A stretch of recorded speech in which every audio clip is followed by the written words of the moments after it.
On one screen, I'm seeing US forces abseil onto a tanker off the coast of Venezuela like it's a Call of Duty mission. Right, and then on the other, there's the man they're trying to pressure. He's literally singing, "Don't worry, be happy" on live TV. Yeah, it's like living in a parallel universe. It's so odd. And commentators in the US, some of them, are saying that Venezuela could be the new Iraq in terms of the Iraq war, of course. And not just because of the looming threat of war, but also the fact that there's oil involved too. And Trump pledged to be a non-interventionalist president. So is this just Trumpian theater, pressure tactics, or is the U.S. sliding towards a new oil war? So let's dig into this now. We've got Benjamin Alvarez-Gruber, who's DW's correspondent, who's joining us from the US, and Christopher Sabatini from Chatham House. Firstly, Benjamin, is the U.S. going to war with Venezuela? That's a big question and the big discussion we're hearing over and over again. If you look on X, if you look on social media, there's so many people tracking planes, tracking the military movement in the Caribbean. Even if it's not clear yet what exactly it will happen, this shows how so many people are closely following it, but also how torn some people are who live here in the United States on if they actually want to see an intervention, because it's not a black and white topic. There are many people who want to see Nicolás Maduro out, but they're also afraid of what could happen to their families and friends back home. Okay, Christopher, U.S. forces have taken a control of an oil tanker off the coast of Venezuela. What did you think? Hello to your cat, by the way. What did you think when you first saw that news come through? What was your reaction? My first thought was they've taken it to another level. And my second thought was the original claims that this was about taking on so-called narco-terrorists, we already knew were false. But now the mask has fallen. This is really about promoting regime change. We knew this. I wrote an op-ed in the New York Times about this, even as early as September. Clearly, what the administration is trying to do and was always trying to do here was first to try to rattle the military, to try to remove Maduro and stage a democratic transition. That didn't work. And so there was clearly this escalation of more boats and then eventually the aircraft carrier, planes in Puerto Rico, these flights off the coast of Venezuela. And this was all designed to rattle the military into thinking they could be next. It also included the announcement by Donald Trump that he was staging or approving covert actions in Venezuela. By the way, if you're talking about covert actions, they're not covert. It was all about signaling and trying to scare the military and those in the inner circle around Maduro to say, you could be next. It didn't work. And so now the gloves are really off. But it also ends, and this was what Benjamin was saying, it does lend itself to this open-ended question, like how far are they going to go? Because at every step, it's now been 5 months, they've doubled down, they've increased the ante. And at a certain point, if this doesn't work, will it lead to military strikes inside Venezuela? And if that doesn't work, what happens? And that's deeply troubling. Quite frankly, this feels like seat-of-the-pants gunboat diplomacy. Benjamin, there's a massive Venezuelan community in Miami that really hates Maduro. But are they cheering for this escalation, or are they terrified that their families back home are about to get caught in the crossfire? Yeah, because Benjamin, you were there in Miami and spoke to them yourself. That's right. We returned yesterday from Miami, from Doral, that's referred by many as Doral because of the huge Venezuelan community, their huge Latino community. And well, they say that we spoke to some also politicians in exile who are here in the United States. One of them was Omar Gonzalez, who was at the embassy for over a year before he was rescued and then taken here to the United States. I think what is really striking here is, of course, there's anxiety, but what Christopher just mentioned. So much is happening. There are waves, and that's also what they told me, like the interest on Venezuela. It goes up when they said, we're sending the USS Gerald Ford, the biggest aircraft carrier in the Caribbean. Then it goes down again. Then we have the strikes, the boat strikes on alleged drug cartel boats, Caribbean and in the Pacific. But while some say, and are so desperate of saying, we tried everything. We tried elections that were stolen. We tried to kind of negotiate and talk, but there is just no option. So now there seems to be a momentum. There seems to be a lot of interest of thinking this is the time, not only by the strikes that we see with the boats, also of this tanker that was seized by the U.S. Coast Guard, but also, of course, by this Nobel Peace Prize for Maria Corina Machado. So there's a lot of interest, and probably also here in the U.S., here in D.C., here on Capitol Hill, on seeing what will happen in Venezuela. But one question that I asked many of those people that I met is like, how will President Trump, who is a self-declared peace president, who said no more wars, no more an end to America's endless wars, how will he be able, if he will be able, to actually sell that a military intervention in Venezuela is necessary and is needed? Okay, and Christopher, you've Let's written... add something to what Benjamin said, because it's a good point about Trump's base and his commitment to ending forever wars. And Maria Corina Machado, just in Oslo in a press conference today, Thursday, said that she was asked if what she thought of a military intervention. She said, look, there have been other interventions before: the Russians, the Cubans, the Iranians, the Hezbollah, the ELN, the Colombian guerrilla group, which is a good argument for why it wouldn't be a violation of national sovereignty, because that's already been violated.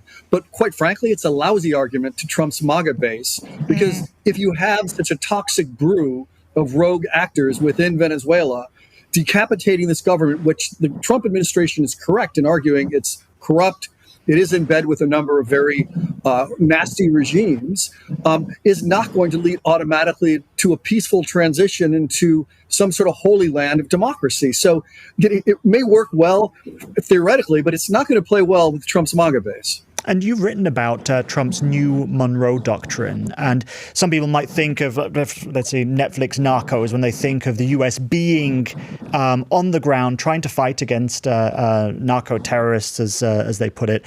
Are we seeing the return of this 1980s style U.S. interventionism in Latin America? I think what we're going to see is intervention in the style that does not commit or does not put much at risk U.S. Soldiers. So what we've seen in the case of the boats off the coast of Venezuela and off the coast of in the Pacific side as well, we've seen a number of very easy missile target attacks. This is more along the lines of what basically Barack Obama used to do against ISIS and Al-Qaeda terrorists, is just hunt them down with drones and guided missiles and take them out. Sort of surgical strikes, which really don't risk the sort of commitment of, if you will, of U.S. soldiers coming back in body bags. I don't think we'll see, in fact, I'm almost positive, we will not see sort of U.S. soldiers rappelling into Venezuela to take out, the likes of sort of the modern day Pablo Escobar. What we're likely to see are just very easy strikes, which may not in fact work. And quite frankly, without any commitment of due process or evidence, will probably be or are already in violation of international law concerning drug enforcement. And Benjamin, there's now a whole U.S. Navy flotilla off the coast of Venezuela with at least 3 destroyers and an attack submarine and much more besides. But why is it that Trump has now selected Venezuela as this target, even if it's not for war, even if it's just for intimidation? What is his thinking behind this? Why Venezuela and why now? I think we have to see this in a broader context, and you just spoke about Latin America and the role that the U.S. has been playing. I remember just covering the last administration. It was really hard to get questions on Latin America when it was at the State Department, at the White House. Now we have basically daily messages by President Trump, not only of Venezuela, Gustavo Petro, talking about Colombia, also Mexico. The Mexican president was here recently. But I mean, they will always try to sell it as this is a national security threat to the United States and the drugs are coming to the United States. But that's where we see this mixed messaging. On one side saying this is about drugs, but on the other side, we see President Trump pardoning the former president of Honduras, who was charged by the U.S. Department of Justice for importing cocaine into the United States. And but fentanyl is the deadliest drug in America right now. So and that's not coming from Venezuela. Other drugs are, sure. But, I don't understand how he's making this connection here. I was just reading this national security strategy that was sent out also of, that they commit or try to, in a long term, not have intervention in Latin America. But you can see how this interest in what's happening in the region and now taking more influence, and Christopher just spoke about that, when we asked them, okay, why do you favor, would this be a violation of sovereignty, of national sovereignty? And they say, the Chinese are there, Russians are there, Iranians are there, in Venezuela, also in other countries of Latin America. But it shows also how many people are torn what that would mean for them. we just were in Miami. A couple of weeks ago, we were in Puerto Rico at this formal Roosevelt Rose base from the Cold War era where these F-35 fighter jets are coming in. Well, there's a lot of movement happening. And we try to get people on camera to tell us what they think about it, of having these fighter jets taking off at 5 a.m., 6 a.m., 7 a.m. in the morning. And while many were reluctant to criticize it, not only because they, of course, wait for this positive economic effect for Ceiba, where this is located in the southeastern part of the island, but also for the role that Puerto Rico can play there. But it's really remarkable, and coming back to the point that Christopher said, we've seen this show of strength of these pictures of the Gerald Ford there. Not only what it means for the importance that the White House is giving to Latin America and to the security there, but also where you take that carrier off, and that's Europe. So it shows this shifting interest of the White House of getting more involved in the Western Hemisphere, but it's really not clear how that will play out and how they can actually use this momentum and try to communicate it to the base that it's important for them to continue doing this. And also on the strikes, I also don't see that they will be a massive invasion, rather maybe some strikes on military installations, on runways, something maybe if we think back on Iran, on those attacks on the nuclear, with the B-2 bombers, right? They're really kind of strategic, avoiding a larger confrontation, because even for those who are supporting a military intervention in Venezuela, they know the history of the United States in the region. And I'm from Chile, so I also know quite clear what it in our own country's history of what it means when the US gets involved and supports a coup or basically plans it. Yeah, as they did if Trump US goes capital. that far, and it's not merely just this negotiating tactic where he provokes and then sees what the reaction is. Right. But Christopher, I want to come back to something that, I'm also seeing chatter about online, which is oil, because Venezuela makes most of its money from oil. And on paper, Venezuela is sanctioned. But in reality, Chevron is still pumping oil there, for example. Is the U.S. actually squeezing Maduro, or is this essentially a fake blockade? It's a real blockade, quite frankly. And it's a blockade that really fits into the goals of Secretary of State Marco Rubio. That oil that was that the U.S. seized was either likely headed to Cuba or to Iran. And both of those regimes are obviously anathema to Secretary of State Rubio. In the case of Cuba, obviously he's Cuban-American. For a long time, he's been a strong advocate of a policy of basically regime change and even further strangling the regime through an embargo. So now what they're trying to do is both remove the revenue that the Maduro government is raising by shifting oil illegally, violating sanctions. Chevron is there, but Chevron cannot pay the Venezuelan government for the oil it exports. That money, that revenue goes directly to Chevron, not to the Venezuelan government. But this oil that was either going to Iran or to Cuba, that would have provided revenue. And of course, for many Cuban Americans, there may not be in Donroe, but they're also in South Florida, where Benjamin just was.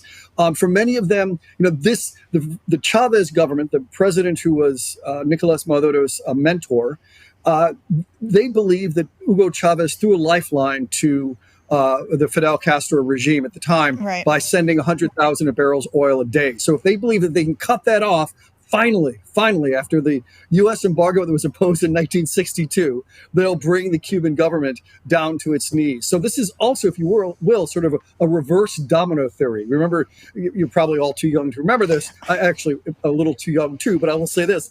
The domino theory in East Asia, Southeast Asia in particular, was this idea that if you lost Vietnam, you'd lose Cambodia, you'd lose Laos.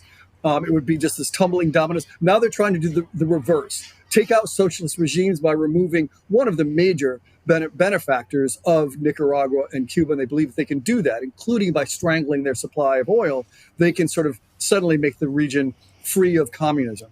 And there's one important point that both Benjamin and all of you have mentioned, and that is for the Trump administration. They have a very regional politics view, dominance view of their foreign policy now. And even a couple advisors to Donald Trump in the White House have said, you cannot be a global power if you can't dominate your own neighborhood, your own near abroad, which is kind of funny because that quote could have come from Vladimir Putin as well. Yeah. The idea is, it's our hemisphere, man. We want to be a global power, and look at all these little tiny rinky-dink banana republics that are harassing us and disobeying us. And so that's primarily what is driving this, even though it goes against the MAGA base, even though, quite frankly, taking out a number of these regimes would probably cause more immigration, which is certainly not in the interest of Stephen Miller, the deputy chief. Christopher, just look at the name. Just look at the name. It's changed from Department of Defense to Department of War.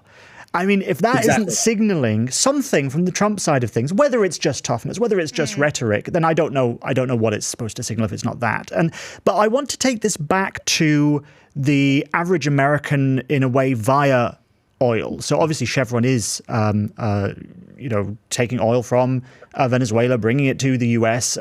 There are U.S. Gulf Coast refineries that are focused on processing, refining that particular type of oil that they can get there, which they can't just get from U.S. shale. It's this kind of heavy, sour oil. It's called, but I'm no oil expert.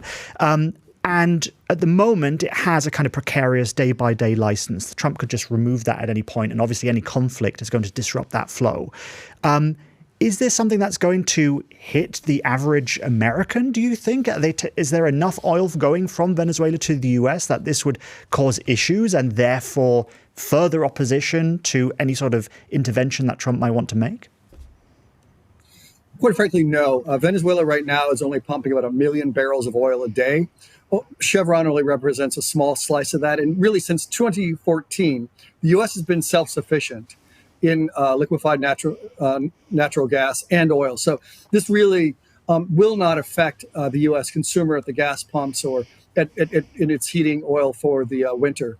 What this really is about, and many people have said this too, is they claim this is about U.S. wanting to get access to Venezuelan oil. This isn't. This is more about Donald Trump's domestic agenda, looking like he's taking on the bad guys. If you remember during the campaign in 2024, he claimed wrongly that a Venezuelan criminal group, the Tren de Aragua, had taken over a city in Colorado. Right. He claimed that that Maduro had opened up his jails and his mental institutions and to flood the U.S. with criminals and the criminally insane. That wasn't true either. So this is really about his domestic agenda combined with Marco Rubio's own sort of eyes on the prize, which is snuffing out socialism in the hemisphere. Benjamin, I want to take it back to where we started. Seizing a tanker with helicopters, it's a massive escalation compared to just freezing bank accounts, right? So are we past the point of economic pressure, or what is the risk here that a Venezuelan naval commander fires back and all of a sudden we're stumbling into a hot war? That's the problem. When you play with fire, you can get burned. And when you see all of these strikes on the different boats, and you see the scandal surrounding Pete Hegseth, the Secretary of Defense, also on the Admiral, also saying if there was one strike, if there was a second strike, if there were survivors, why were these boats not seized if they carried drugs? What's the proof that they have that they were actually carrying drugs, and why were they not seized as they seized this other tanker?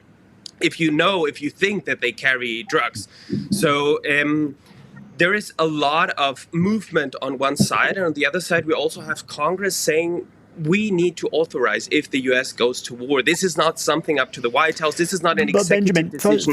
First of all, one correction: Secretary of War, not Secretary of Defense, which maybe is kind of to the point here. Do you think Trump is going to go to Congress to get permission here? But talking about Congress, it's still Department of Defense, as it's still the Institute of Peace that also was created by Congress. So it's not the Donald J. Trump Institute of Peace. I mean, there are a lot of changes of the names, but as you mentioned correctly, I mean, it shows how just going from defense to war, going to having these huge military assets, of talking about that every single day so openly.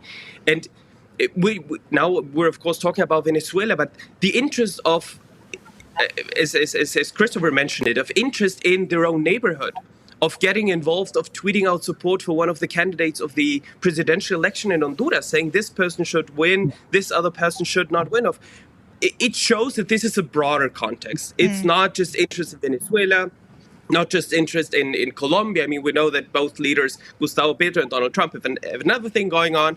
But it shows that they want to increase of thinking, we don't have the influence over the region that they had back in the 60s, 70s, 80s. And they would like to have now again. But the thing is, you cannot maintain this pressure, and maybe it happened tomorrow. But others also told us now in South Florida that that's a strategy. If you see those F-18 flying all the time, doing the rounds of international water, there will be a time where the defense will say, this is just a training flight. And that it isn't. I mean, there's a lot of scaring of saying this might be a test, this might not be a test. But the bigger question is rather, how far will they go? Will they manage to get the reaction that they're hoping for? And I think with this oil tanker off the coast of Venezuela, these pictures were posted by the director of the FBI, by the Attorney General, of showing, look, how are teams, 2 helicopters, special teams involved there. It's clear that will not happen. And it's the same with the airlines. We have not spoken about that yet, but of basically forcing airlines that were flying to Caracas, of just tweeting out the airspace over Venezuela is now closed. It shows how one person, in this case the US president, can have so much power of basically creating reality without enforcing a no-fly zone, but just saying this can be declared a no-fly zone. Also what that means for people that want to fly or want to fly out of Venezuela. Okay. Let me just add something to what Benjamin just said, because he's absolutely right that clearly the administration is trying to show power, trying to influence the region, but it's not just power in the U.S. sense. It has a very clear partisan element to it. Also in Argentina, on basically the eve of a legislative election, midterm election, Donald Trump and the Treasury Secretary offered a $20 billion line of credit to the government, which was really running low on foreign reserves and having difficulty propping up the Argentine peso. And Donald Trump clearly said, quite frankly, what you shouldn't say out loud if you're a U.S. president, which was, we'll only give this money to the Argentine government if Javier Milei, the president, who is sort of very Trump-like, if his party wins. We've never seen that. Even in the days of the Monroe Doctrine, this is truly the Donroe Doctrine. This is a very Trumpist idea of how he exerts his influence by supporting people that are cut from the same cloth as he. And in the case of Colombia, too, as Benjamin mentioned, he's engaging this war of words with Gustavo Petro, who, quite frankly, has kind of asked for it. But in that case, too, Donald Trump is trying to influence the elections. Colombia will be facing elections in 2026. There are several dozen candidates, but there are 2 very conservative candidates who clearly ally themselves with Donald Trump.